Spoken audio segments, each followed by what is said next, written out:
Oh my God, they're dead! Who could have done such a heinous act? I bet it was that frog down by the swamp. I don't like that frog. He's got them shifty eyes. It was that convict Ironjaw, that rapscallion. I bet it was that strange shadowy figure that likes to swing in the park on Thursday nights. I swear to you, it was my stuffed panda. He's possessed. It could have been Ricky's arm. We haven't seen it since it got cut off. I definitely know who the killer is. Blank is the Killer. Hello and welcome to Blank is the Killer, the unoriginal horror movie podcast where I, your meddling host Josh Baker, usually cover 6 new to me horror movies with a spooky topic 7 at the end. This is gonna be different. This episode contains Scooby, Dooby, and Doo. Hop into this funkadelic van as I blabber on about a gang of mystery-solving detectives.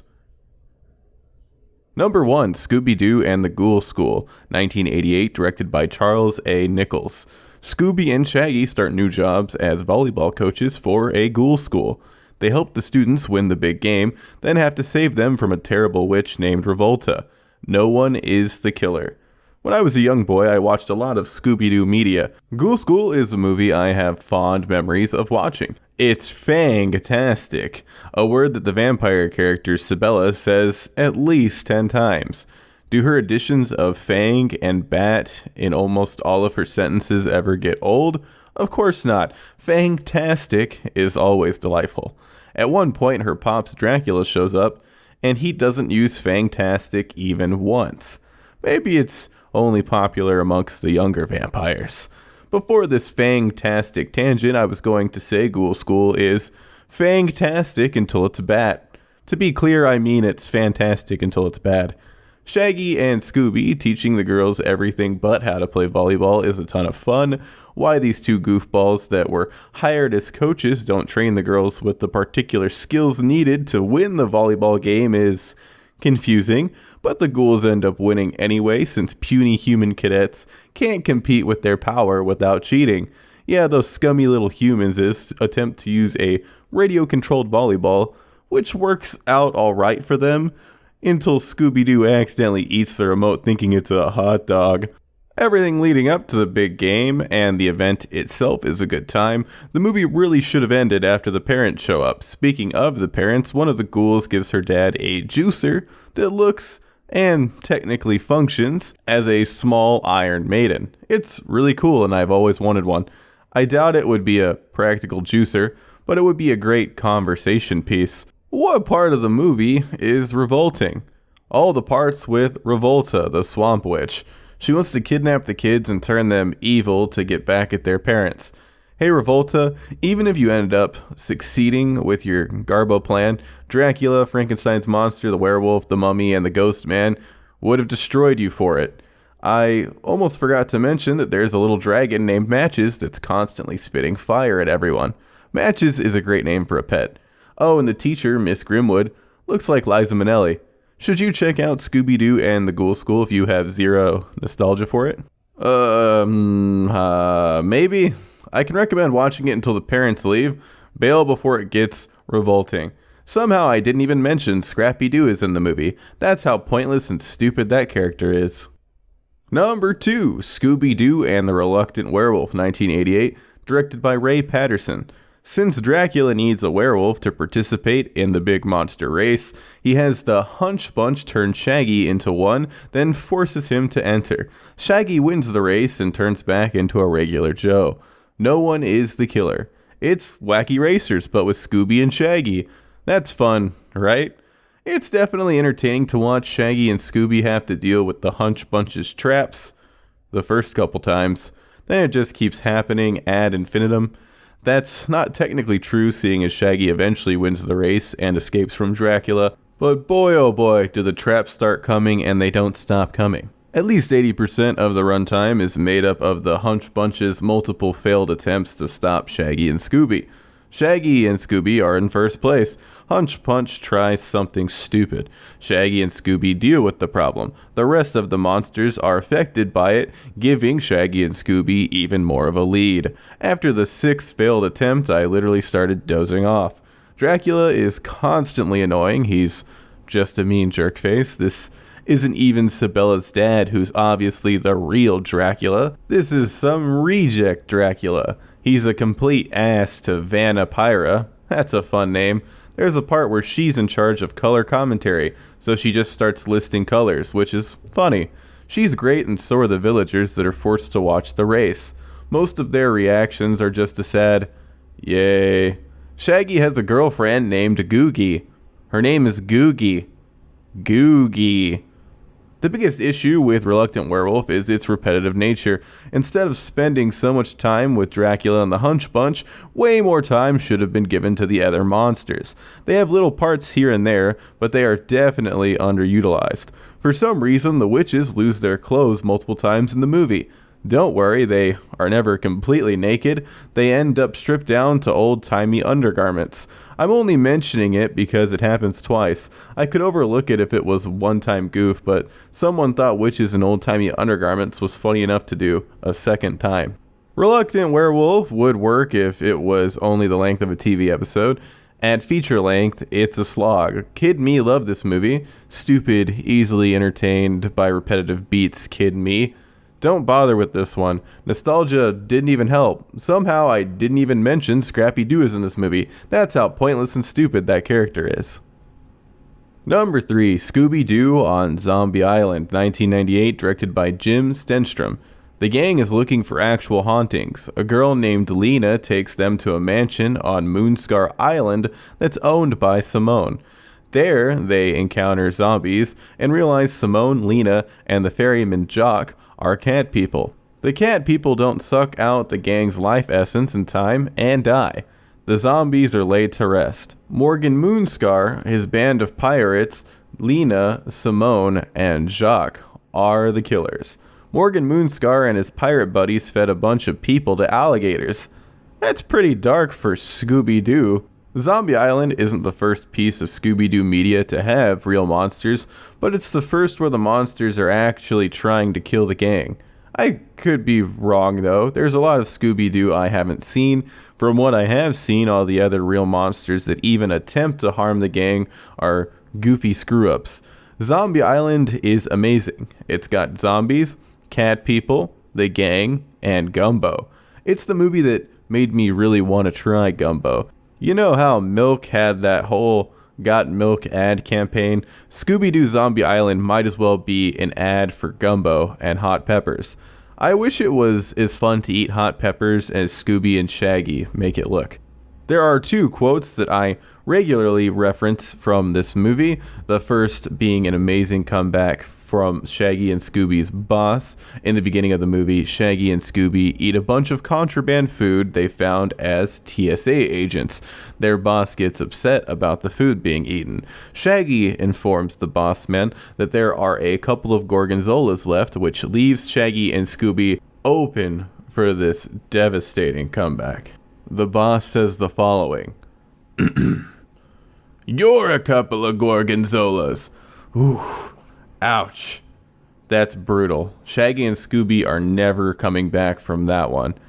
The other quote is, "Cut, who opened a window?" which Daphne shouts after Morgan Moonscar's pirate ghost makes everything all chilly when he carves "Get Out" into the wall. My favorite character in Zombie Island is Jock, the ferryman.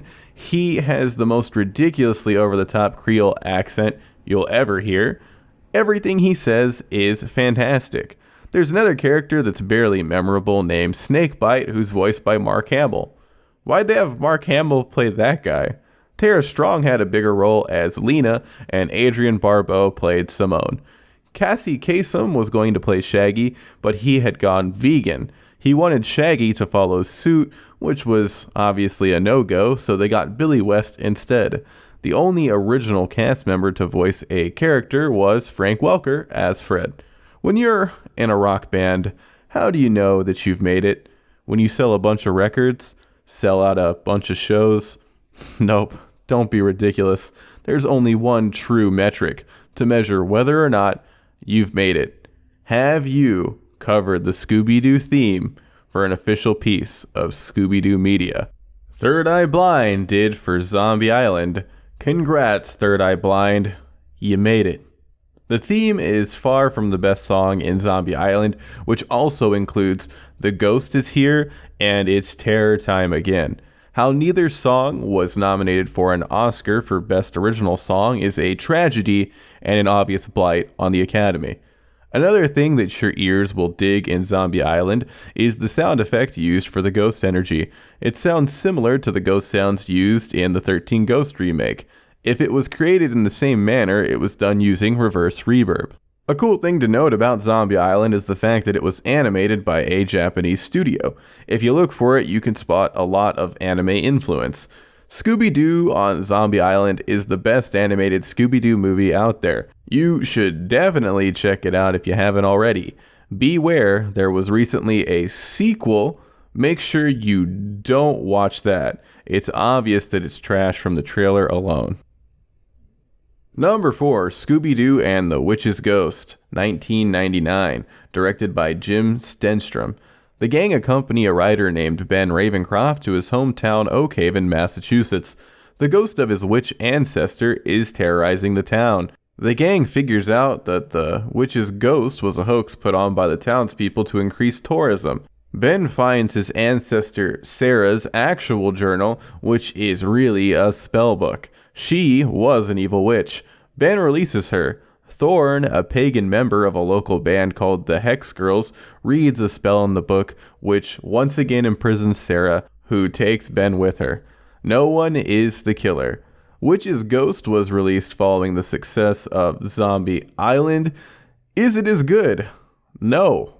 But Zombie Island was lightning in a bottle. That being said, Witch's Ghost is still a solid entry in the Scooby Doo universe. Tim Curry plays the Stephen King-inspired villain, Ben Ravencroft. It debuted the Hex Girls, who are a band of witches, even though they look more like vampires and don't know that wind and air are the same thing. Seriously, they have a song that goes, Earth, Wind, Fire, and Air. We may look bad, but we don't care. Wind and air are practically the same, Hex Girls. You could put on your pedantic pants and argue that they are technically different, but in the context of the song, they are the same thing. Imagine Avatar: The Last Airbender having the Air Nomads and the Wind Monks. Even though the lyrics are a little whack, Earth, Wind, Fire, and Air, geez, the screw-up is even in the song title, and Hex Girl are bangers. Jennifer Hale played Thorn. She also voiced Commander Shepard in Mass Effect. Her voice credits are impressive. The Hex Girls pop up in other Scooby-Doo stuff, but I haven't seen any of the other media with them in it at this time. Whoever was in charge of finding out what Wiccans are didn't do the best job. Anyone can become a Wiccan. It's not a blood thing like Witch's Ghost suggests. Like Jacques in Zombie Island, Witch's Ghost also includes a character with a wacky over-the-top accent. This time the character is the mayor. His accent is a mix between transatlantic and old man down by the docks. The anime influence is even easier to spot this time around. Which rocker gets to prove that he made it by singing the Scooby-Doo theme this time around? None other than Mr. Achy Breaky Heart himself, Billy Ray Cyrus. Congrats, Mr. Cyrus.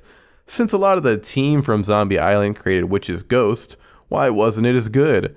Studio interference. Warner Brothers didn't allow the team the same creative freedom that spawned Zombie Island. If the team was allowed to continue making their darker takes on Scooby Doo, there probably would have been a string of critically acclaimed movies. Unfortunately, Witch's Ghost is the last decent one.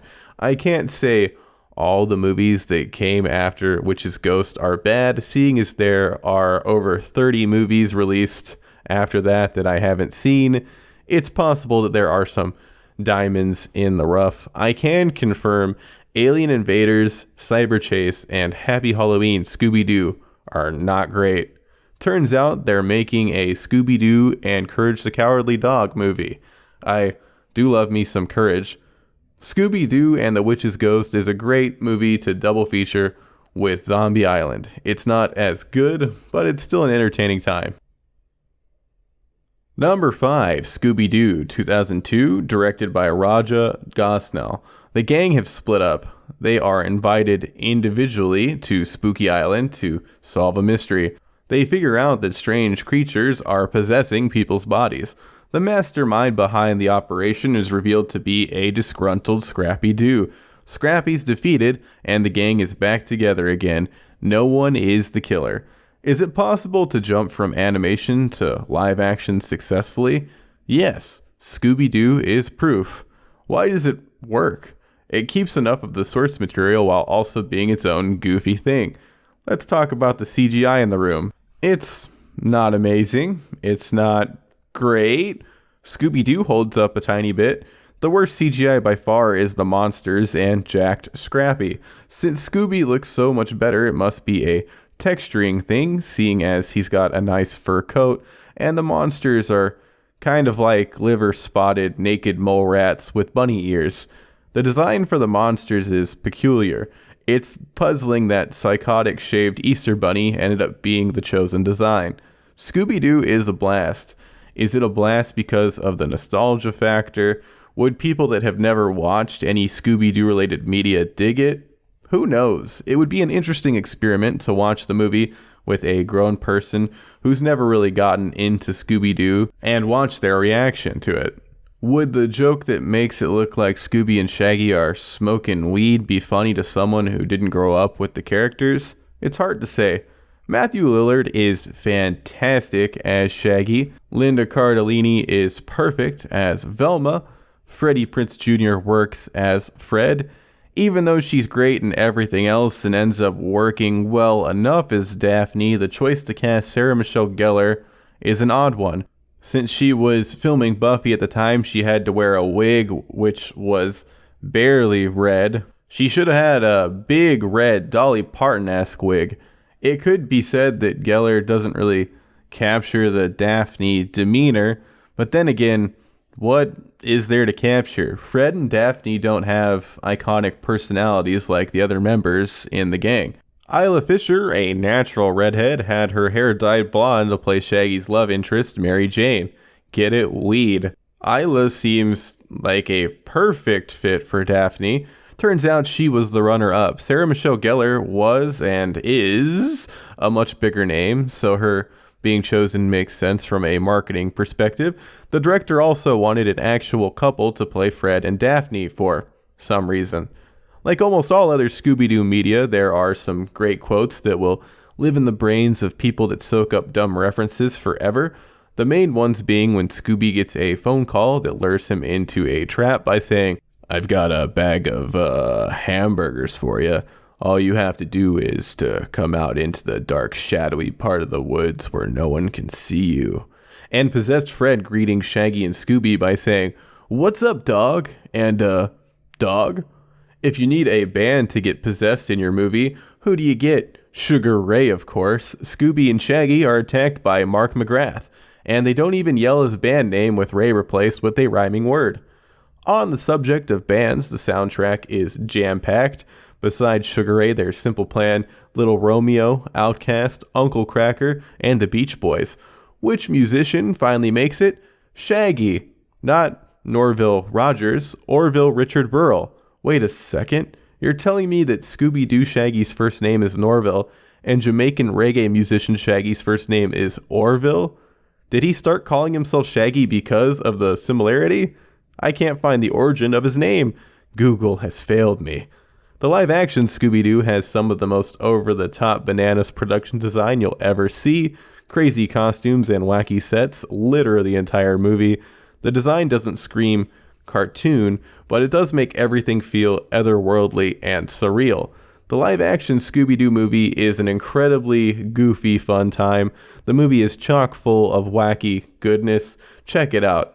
And oh yeah, James Gunn wrote it. It was originally going to be a lot raunchier. Number 6, Scooby-Doo 2, Monsters Unleashed, 2004, directed by Raja Gosnell.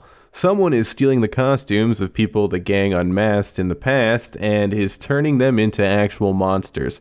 The gang figures out that the original pterodactyl ghost, Jacobo, is the culprit. No one is the killer. When a live-action Scooby Doo movie is inexplicably successful, a follow-up must be made. That's why Monsters Unleashed exists. Unlike its predecessor, Monsters Unleashed doesn't feel like a wacky, thriving world. It feels claustrophobic. A lot more of the backdrops are obviously CGI. Unlike how popular songs were woven perfectly into the original, the soundtrack is overbearing. Songs are played one after the other with barely any time in between. There's a 5-minute stretch where 3 songs are played back to back. It is delightful to see a bunch of the show's old monster suits turned into actual live action costumes. It's less exciting to see those costumes turned into crappy looking living monsters. Out of all the costumes that are turned into real monsters, the only ones that end up looking decent are the Black Knight Ghost, Miner 49er, and Captain Cutler. The rest of the monsters suffer from bad CGI and design. It would have been nice to see more iconic monsters brought to life instead of the Skeleton Men, Pterodactyl Ghost, and the Tar Monster. Better costumes are shown in the museum. Space Kook is much better than the Skeleton Men, whose time on screen is frequent and groan-inducing. The design for the villain is terrible. It looks like a bad take on the idea of Mecha Mozart. Mecha Mozart could definitely be a cool design, but it isn't a good look in Monsters Unleashed. Even though the sequel doesn't hold a candle to the original, it still has some solid jokes, and some of the interior sets are fun, like the bar where all the people that have been stopped by the Scooby Gang hang out at. Should you drop everything you're doing and check out this sequel? Nope. Should you consider watching Scooby Doo 2 Monsters Unleashed if you have recently watched and enjoyed the first movie? Sure. Oh, and congrats to MXPX for finally making it. They did the theme. Number 7, Scooby Doo Mystery Incorporated, 2010 to 2013, created by Joe Ruby and Ken Spears. Another day, another take on Scooby Doo. I haven't watched a ton of Mystery Incorporated, but I can still give a brief section of thoughts on it. It's fun. Fred is obsessed with traps, which is kind of stupid. It's weird that Velma and Shaggy are kind of a thing. It's hilarious and sad when the culprit behind a bank heist in the first episode is a teacher. The gang asks him why he needs to rob a bank if he already has a job as a teacher. We really don't pay teachers enough. It's ridiculous and goofy that the second episode takes place in a town that completely relied on gators. Unfortunately, the gator mines dried up, leading a small family to start selling counterfeit gator products. I'll keep watching this show. It's a good time. I don't really have much else to say about it since I've only seen 3 episodes, but I'm having some fun. That's a wrap on Blank is the Killer Doo, Scooby, Dooby, and Doo. If you like this episode, consider leaving a rating or review on iTunes. A real episode will still be released this Sunday. Until then, make sure there are no meddling kids around when planning a scheme.